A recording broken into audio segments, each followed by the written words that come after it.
Thomas Edison said, when you feel you've exhausted all options, remember this, you haven't. I love that. That's the power of one more. That is the power of one more. And so I have lived this book in my life. Like I have lived this mindset and it has changed my life because I've always been just one step away, one habit away, one mindset away from this amazing life that I'm grateful and blessed to live. Well, that's the truth, right? You're right. And I think the great lie in life is that, some scriptures say, well, where there's no vision, the people will perish.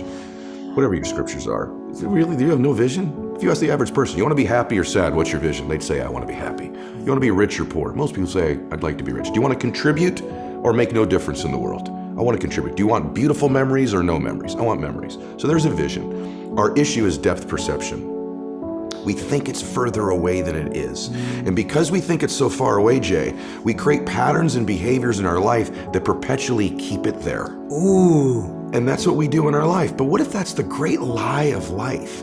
And what if the truth is that you're one relationship away, one meeting away, one conversation, one podcast, one interview, one new thought, one new emotion, one new tactic or strategy away from completely changing the trajectory of your life. And everyone that you and I know that we both work with, that we're blessed to work with in our lives, the truth is it was one decision, one meeting, one extra rep, one more phone call, one thing they did that changed their trajectory. And then the question then becomes, how do I do it? And so the strategies are in the book, but conceptually, that's 100% how you change your life. Yeah, and you're so right. I was thinking about this morning. Last year I had a double hernia surgery on the front. So I couldn't walk for about a month. And when I say I couldn't walk, I mean I literally couldn't move. Oh my gosh. It was I felt like I was teaching myself to walk again. That's how it felt. It's really interesting what you just said about how we perpetually push it far away.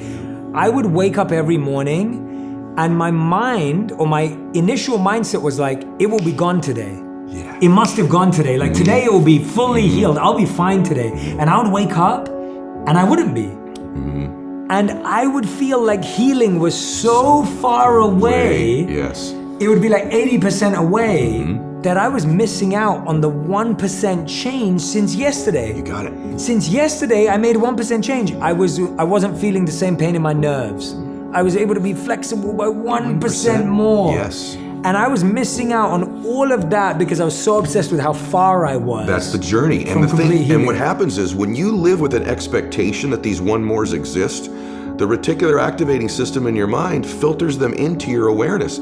I call it the matrix in the second chapter of the book. When you wake up believing, hey, I'm one decision away, I'm one meeting away, one relationship away, that's not hokey. Your mind begins to filter the people, places, and things into your awareness.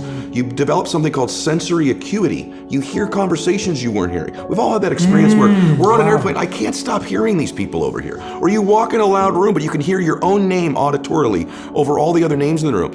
That's because it's important to you and it matters. You see things. And so when something becomes important to you and you believe it to be true, the RAS goes to proving it for you. And where I learned this, ironically, I talk about it in the book, is my father was an alcoholic and had tried to get sober many, many times. And I'll never forget it, Jay. We were driving to a baseball game of mine. My dad started crying. I'd never seen my dad cry before. And he pulls the car over and he still isn't looking at me, but he's crying and he says, Eddie, and then he turns to me and he goes, I'm gonna try to get sober. And I'll never forget this, brother. He goes, one more time. Wow. And I said, really, Daddy? He goes, I'm gonna give it one more try. And I said to him, I said, why would this be any different this time? And he said, never said this to me before. He goes, because I love you and you deserve a father you can be proud of, and you can't be proud of me right now. And I think every great thing we do in life is one away, but it's also born from love. To talk about your book, when you love people or you love something so deeply, if that love is greater than what the obstacles might be, now you got a shot to do it. Then my dad gets sober. He comes home from rehab. I say, Daddy, are you never gonna drink again? And he said, I can't promise you that. I can promise you I'm not gonna drink for one more day at a time. Wow. And he lasted the rest of his life stacking those one more days up. And so I know the power of one more. And Jay, the other thing, I also know humans can change. I watched my hero do it. I watched my dad live my first 15 years Saw him in a lot of fights. Wow. A lot of lying, a lot of difficult times. And then I saw this man transform. And in life, we're most qualified to help the person we used to be. And what we think in life, and I hope everybody gets this, we think the things we're most ashamed of, embarrassed by, our divorce, our bankruptcy, or maybe we've just always been average and ordinary. This disqualifies me from being successful and happy. What if that's not true? What if the hardest things of your life are the very things that qualify you? I'll give you an example. You know, my dad got sober. Somebody helped him. My dad was going to take his life or lose his family, and I didn't know who it was till months ago. Some precious human being whom I didn't know. In my dad's darkest hour of his life, Jay said, I'll help you. I'll help you. Little did that person know I'd be his son, and I'd help millions of people, and I'd be on Jay Shetty show, and we both help millions of people. And the more ironic thing that this person helped my dad is what qualified them to help my dad. They were a drunk. They were an alcoholic. They at one time were a drug addict. They at one time were lying and stealing and living in the shadows. The very thing that person probably figured, that disqualifies me from having a successful life, was the one thing that did qualify them to help my dad. So if you're listening to this and you've had something you're ashamed of, or a failure or a setback, you're most qualified to help the people you used to be. And that person, that alcoholism they suffered with their drug addiction, helped my dad live those one more days forever. That is the best explanation I've heard of how pain turns into purpose. That's right. The thing that brought you down, that broke you down, that made you feel like you were losing everything. That's right. Gave you back everything when you used that to serve the people that were struggling with it. And then there's a purpose. And you know, if you can survive the temporary pain in your life, and all pain is temporary. I watched my father pass away last year. He was in tremendous pain. Even our bodies are temporary, only our souls are permanent. If you can survive the temporary, on the other side of temporary pain, you meet another version of yourself, another insight about yourself. And that's why it's so important to grow as a person, because the more we grow and become a new person, we can help those that used to be like us. And that's why you and I are so addicted to growing and learning, and we're curious, because if you used to be a broken person and you no longer are quite as broken, you can help broken people. If you used to be broke financially and you no longer are, you can help people. Whatever you do for a living, at one time you didn't know about it, and now you do. You can help those who need to know about it. And so you're immensely qualified if you understand the power of doing one more. Oh, I love it. I love it. Tell me about, so let's say, and you probably come up against this all the time, a lot of the people say, okay, I'm going to practice that. I'm with you, Ed. I love you and Jay. I'm listening, and I go, yes, I'm going to practice the power of one more. Now, what I find, and this is why you're so great at teaching this, because you're not teaching it as a gimmick, a glitch, or like a little affirmation. This is like real, it makes sense, like it works. People get so tied to the result that when they try it the next day and the sales meeting doesn't go their way, or the pitch doesn't go their way, they go, it doesn't work. It doesn't work.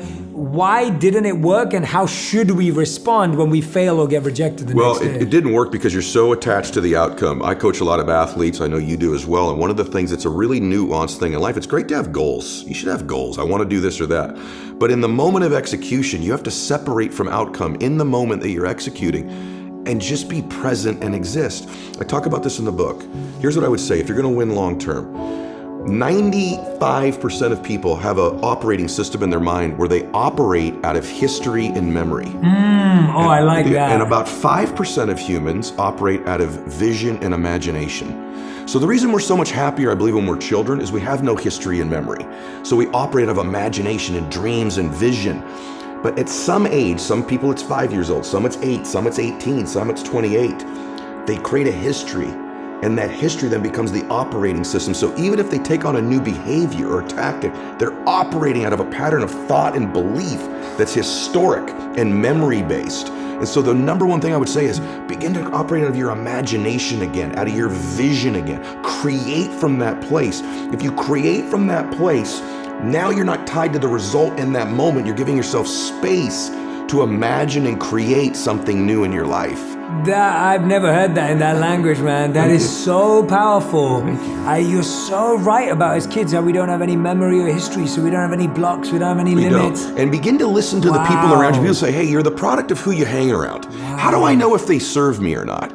Here's one way to just deduce this, because they could be beautiful people who care about you, and they might even support you.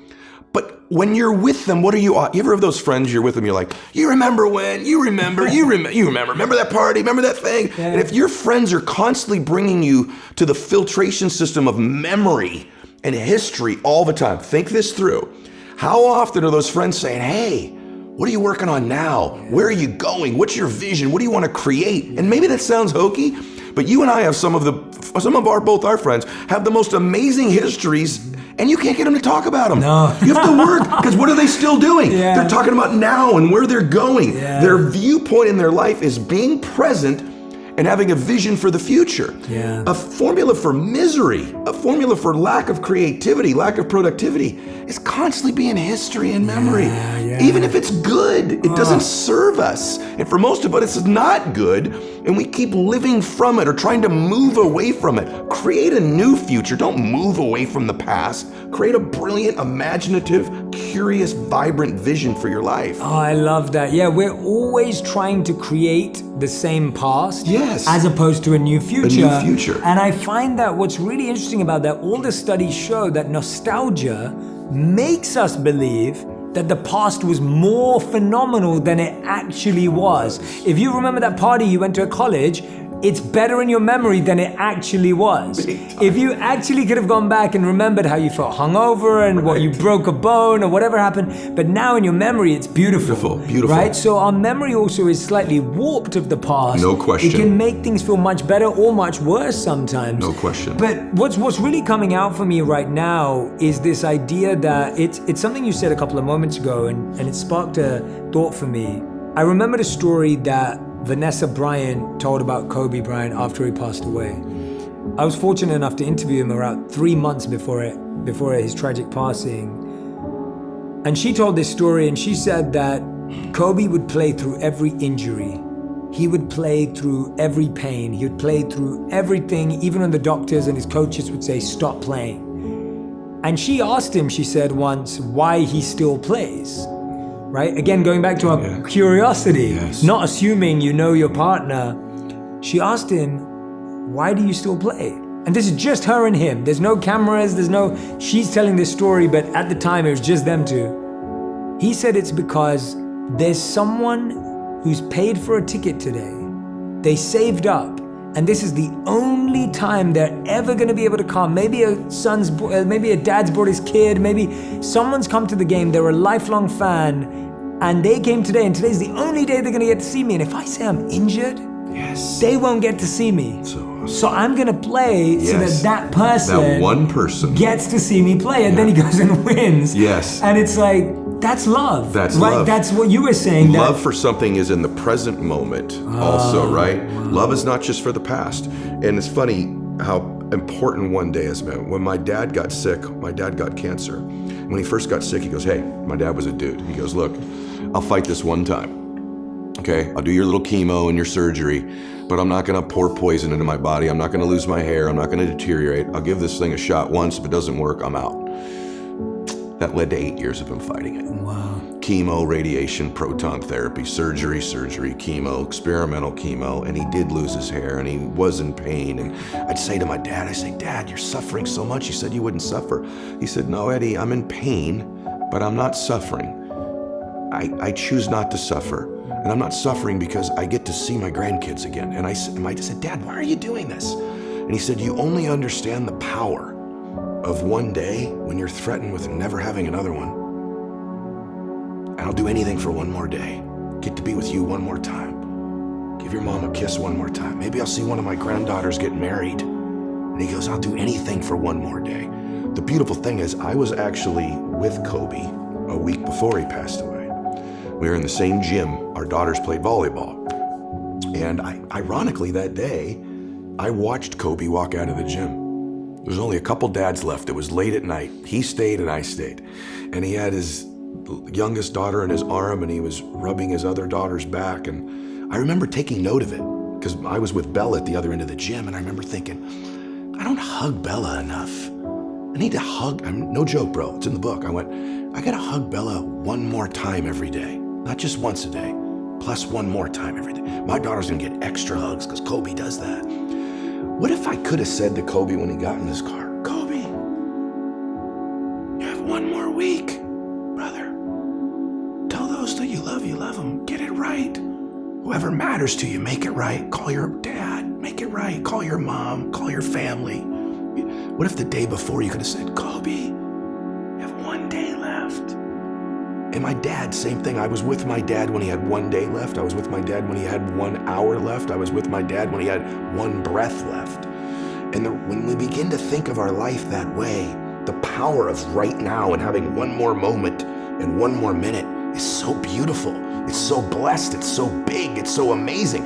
Why would we spend that minute in history? Why would we spend that minute in the past when we could be fully present and creating the future? And so, I think most people think, Jay, everyone else is going to die. I think they just, I'm not going to die. Or they go, I'll get around to being happy. I'll get around to making my masterpiece of my life. I'll get around to my dreams. I'm going to get around to fixing this relationship that's broken. I'm going to get around to feeling those emotions. And then it's another day and another day. And they keep it in the distance until there are no more days. And I don't care if you're 18 years old listening to this, 28 or 48. We don't know if we have 1 more day or 100 more days or 1,000 more days. But we know this, there'll eventually be a time where we don't have any more days. And so why would we spend the ones that are coming looking at the past? And so my dad really taught me those lessons in watching him pass away. And that's why I have a whole thing in there of how to get 21 days a week, run mini days. I get 21 days a week. We still measure time, bro, like it's 1900. Think about 1900. Yeah. If I wanted to get you a note, I'd have to write a letter out, stick it on the back of a horse's butt in 1850. 30 days later, you get it. That was a 24-hour day. Now I can text you in 2 seconds. We measure time the same way. Yeah. So I teach you how to change your time so that you can make that day its maximum bliss, its maximum productivity. What's one more that you're working on right now? Right now, it's an interesting season of my life. I have a TV show that I did with NBC that's called Change that I think is, has a chance of getting picked up. But my one more that I'm working on right now for me in my life is my peace. And so there's this guy, Jay Shetty, that's a friend of mine that introduced me and my family to meditation.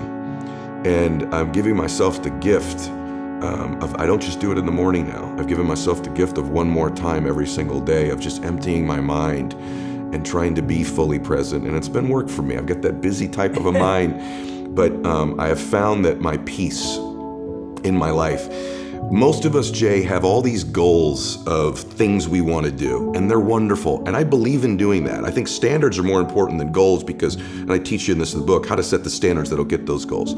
But we really don't want the jet. We don't want the hit song. We don't want the amazing relationship. We don't want the $1 million. We want how we think it'll make us feel. And what if we began to become more intentional and outcome-oriented about the things we feel in our life? And it took me a while, but now that I'm older, when I feel strong, when I feel blissful, when I feel peaceful, is when I produce the physical things that I want, not the other way around. Oof. And so my one mores are more emotional focused. Most of us, then I'll come up for air here, have an emotional home. There's 3 or 4 or 5 emotions we experience on a regular basis. I write about it in the book. And no matter what happens, we find a way, even if they don't serve us, to get those emotions. If your emotional home is fear, anxiety, worry, depression, anger, you find a way every week to get that emotion. But what if that emotional home could become bliss and peace and joy and creativity and ecstasy? And so I'm working on one more beautiful emotion for my emotional home, and for me, it's peace. I love that. I love that answer, man. It's good to hear about what you've been saying. Like, we're not living in the past, and you're like in the present. But to have you answer that question, that peace is your presence. Like, that's what you're looking for. Right like, now. That's the present, and it shows that you're using this. Like, it works. You're doing it time and time again. And I love what you said. It moves from the physical things into the subtle, into the emotional, into the deeper. I think that's so profound. What was that one more that if you didn't do it, you wouldn't be here today? What was one of those ones that like that was the one that convinced me, apart from obviously your father, that you were like, if I didn't do that, I wouldn't be Ed Milet today. I wouldn't be maxed out life. The first business I built was a financial business, and I had some success, Jay, like a lot of people do in life. And then it went backwards. And sometimes when you get up the flagpole just a little bit, and you come back down. That's an emotional difficulty. It could be a relationship that was good that's gone, or maybe you saved some money, it's gone. Maybe you lost a bunch of weight and got fit and you gained it back. For me, it was my business. And I called my dad. He was a pretty wise guy now that he was sober. And because I could tell you, man, I'd do one more rep in the gym. I haven't done 10 reps on a bench press in 30 years. I've done 10 plus one more a lot though. I haven't done 45 minutes on a treadmill, but I've done 45 plus one more minute. 10 contacts a day, never. 10 plus one more. But the biggest one more was actually something else. I called my dad and I said, hey, Dad, it's not going. The business is crashing. And I'm running out of money. Our power was turned off. Our water was turned off, Jay. I had to take my wife every morning. We'd lost our house. We're living in an apartment now. Then the water got turned off. You can't cook, you can't bathe. There was a apartment building. We had an outdoor shower at the swimming pool. And we were newlyweds, and I'd have to get up every morning, walk down there, and I'd hold a towel up while my wife took her shower every day outdoors and brushed her teeth. And then she'd switch and hold the towel up for me. And I'd walk back up to the apartment, and I was so emasculated, so ashamed, so embarrassed. And I was living a nightmare, selling a dream to everybody every day. We can do this. A lot of entrepreneurs or people can relate in their life. And anyway, I called my dad that night, and I said, I think I need to pack it in. I need to go get a job, and this success thing is not for people like us. And my dad goes, Eddie, you don't have to decide you're never gonna quit. He goes, just don't quit for one more day. See how you feel tomorrow. I go, Dad, he goes, just don't do it for one more day. And I got up the next day and I still wanted to quit, but not quite as much. And then I went one more day, and I found myself about 30 days later, I didn't want to quit anymore. And thank God the one more I did was I went one more day without quitting. And I'm so grateful I didn't quit on my dream. Oh, Ed, wow, that is like, oh my gosh, man. Like, everything you're just dropping right now, I'm just like, I hope everyone is taking notes. If you haven't been taking notes, I want you to take a screenshot right now of where we're at right now, because that's what you're gonna have to listen to again. So take a screenshot, share it, tell everyone to go to this segment, listen to that over again, because I think what I'm hearing, is that this is a lifestyle. Like, this is a mindset, it's a lifestyle, it's an everyday, every moment way to live. This isn't just in the big business you're building. This is me telling my wife I love her one more time. This is me making sure I message my mom one more time. It's me making sure that when I'm sitting here with you, I'm always gonna have to ask you one more question because you keep giving so much. No, but you keep giving so. Well, that's what you just said. It will never end. Mm-hmm. I think if people feel like they tried a lot, and then they start building up resentment and like pain and bitterness towards that path. And a lot of people also that I know, they just think that there are some people who are meant to be. I agree with this. And then there are some people that are not meant to be. That's correct. And they carry that with them, and it comes from this like, oh yeah, you were meant to be this, or that person was meant to have it, but for me, this is where, and I heard that kind of come up in what you were saying to your dad, like, it doesn't happen to people like us. How does this principle apply to someone who's in that Brother, space? best question ever. Because I grew up with you have an alcoholic dad or a drug addict, or maybe you come from divorce, or maybe your parents just didn't love you enough, whatever it was, didn't tell you they loved you enough. It's hard to have self-confidence. I was a little guy, I got bullied in school, and even at this age now, bro, if I'm being completely honest, self-confidence, we all teach that it's, part of keeping the promises you make to yourself. But what if you raise the standard a little higher? You keep the promises you make to yourself, plus one more. Because for me, self-confidence didn't come easy. I think in life, ultimately you're gonna get what you believe you deserve. And if you're wired like me, I didn't think I deserved a lot. I didn't even have a dad who could stop drinking, right? I wasn't 6'4". I don't have an incredibly high IQ. There's nothing really that impressive about me, nor were people very impressed with me most of my life. So that was my pattern, that was my history, that was my memory. And so I could wait around until I developed tremendous self-confidence, or I could begin to do things every day that were small, they're not major. And over time, when I did those one more calls, that one more meeting, that one more book I read, that one more podcast, Not only am I doing more reps, so the likelihood of me being successful is bigger, but I started to convince myself I'm doing things other people aren't willing to do. Maybe I deserve things other people aren't going to get. And slowly but surely, I started to convince myself I did deserve it based on what I was doing, not necessarily the caliber of my talent. Yeah. And that was the difference. Yeah, there's a thought I've been having recently, and it's that comfort creates self-care, but discomfort creates self-respect. Ooh, boy, I love right? that. Like, it's what you're saying. I love that. The one more discomfort every day, Yes. that's where self-respect comes from. Yes. You don't... Great term. You don't start to trust yourself or build self-esteem or believe in yourself because you just say it to yourself. It's coming, what you just said. You go out there and take one more meeting and see what you learn. You go out there and take one more risk, one more discomfort. And I guarantee you, if you have a successful or happy friend, how you determine that, and you ask them this, they'd tell you that we're right. Yeah. They would tell you, gosh, that's right. Yeah. It's right. And the difference between winning and losing, happiness and sadness, is so small, it's almost scary to talk about. But the good news is I think I kind of know what it is, and it's this one more. Absolutely. The people that I know that are the most successful and happy have more uncomfortable conversations. Agreed. They have more uncomfortable days. They have more discomfort in their lives. Yes, totally agree with that. But selected discomfort. But one of the other things, and I'm asking from now, I'm like going into like the people that I know that I'm thinking about, I can see their faces, and I want them to know that I'm asking for them. A lot of the time, one more in the wrong direction. That's right. Can also be really misguiding. Sometimes people, and I know you're a person of faith too, and so we can touch on this. Sometimes we're climbing the mountain and we keep doing one more, but we're actually going further away from who we are, who we want to be, our faith, our partners, right? We know people who've built multi-billion-dollar companies but lost their kids. That's right. Or they've become famous and rich, but their partner cheated on them, or like really we know a lot of painful those stuff. And you know people who didn't do all of that, and that's happened too. Sure. Like it's both ways. How does one use one more and make sure it's in the right direction? Such a great question. I'm doing this now regularly because I've made some of those mistakes and what I do is I check in with myself one more time, meaning it's important to ask yourself, what matters to me now? See, if we had this conversation 20 years ago, the things that mattered to me then are so different than what matter to me now. But a lot of us keep operating out of what used to. Maybe you've achieved or are pursuing a dream, and it's really, truly no longer your dream. It's no longer your dream. It's when I was young, listen, we're gonna do a podcast, you say, hey, I need you on the show. People are gonna love you, you're gonna get recognition, you're gonna get all this acknowledgement.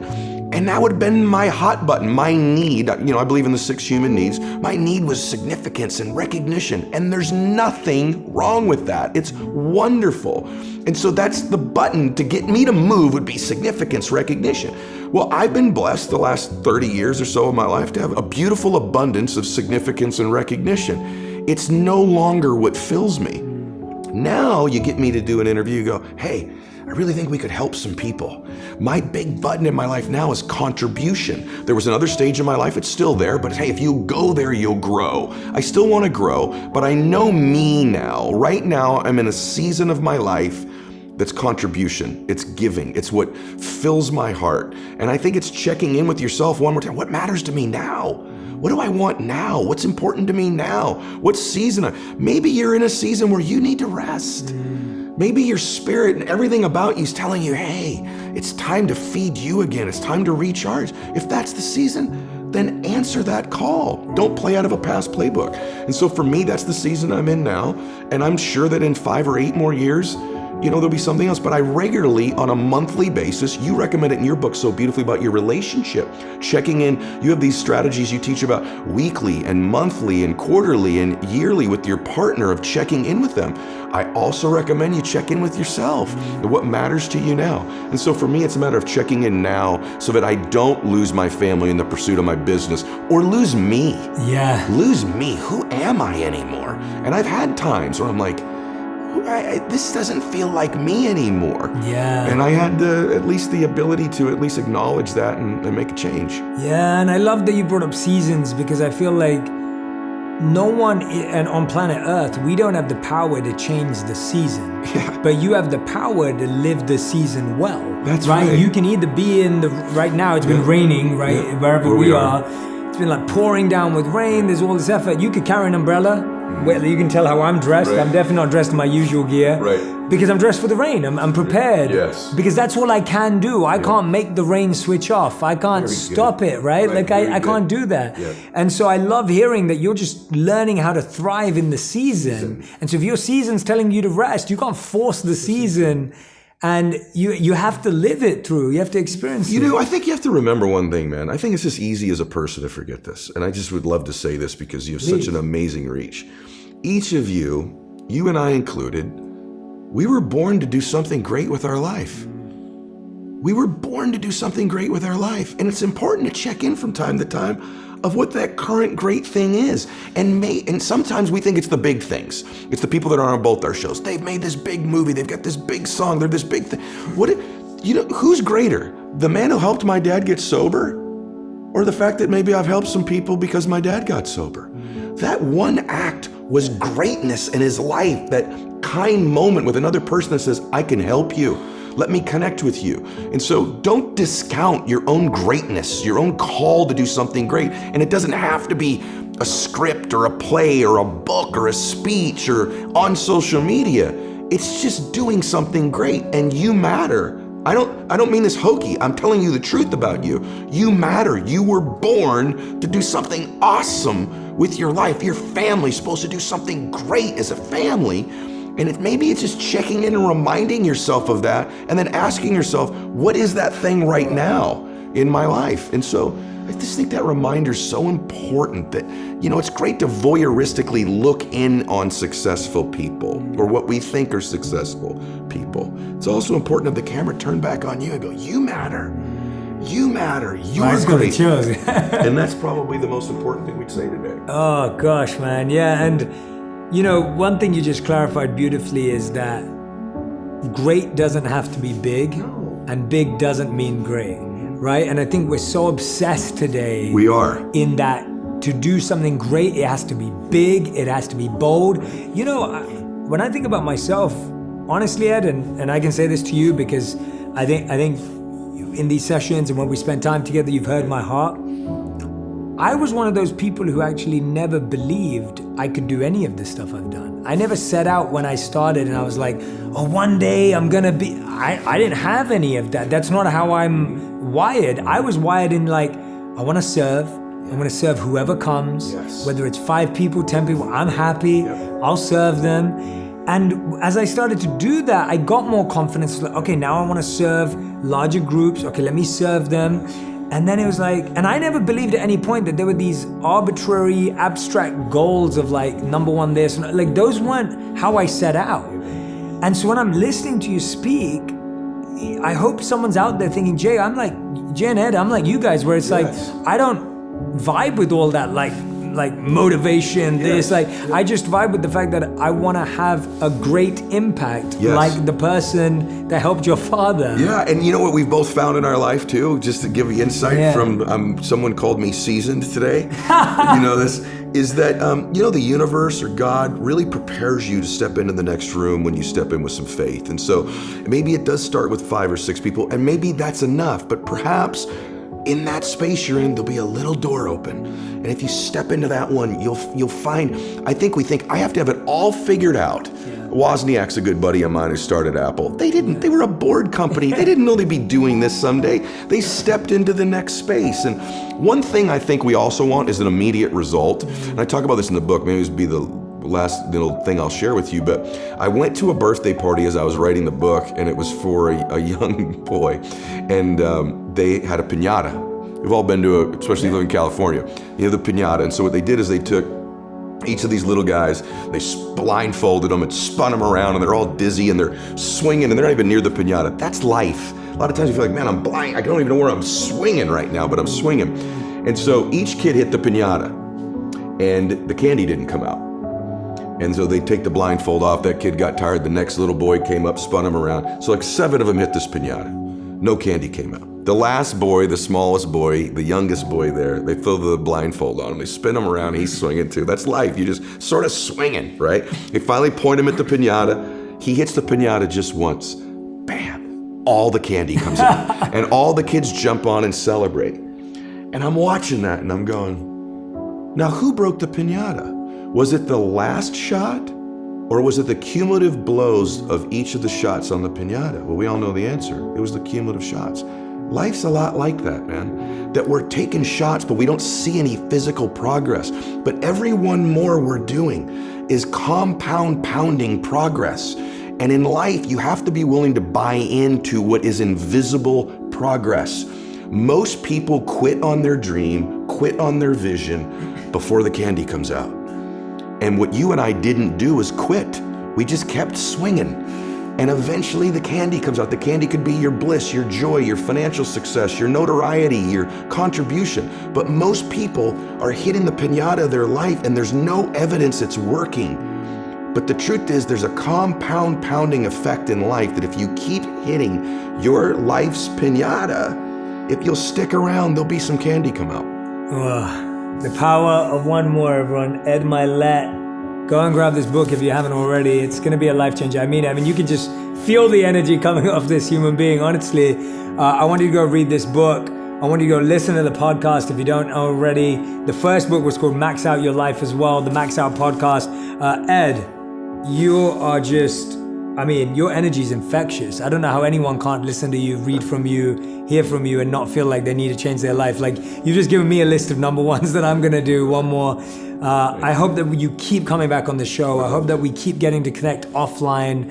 I hope that we get to, keep spending one more day, one more phone call, one more time together, because... So grateful for you, bro. I love you. Really grateful, man. Thank you so much. I love you. Thank you. Everyone grab the copy of the book. I'll put it in the link. I'll put it in the comment section.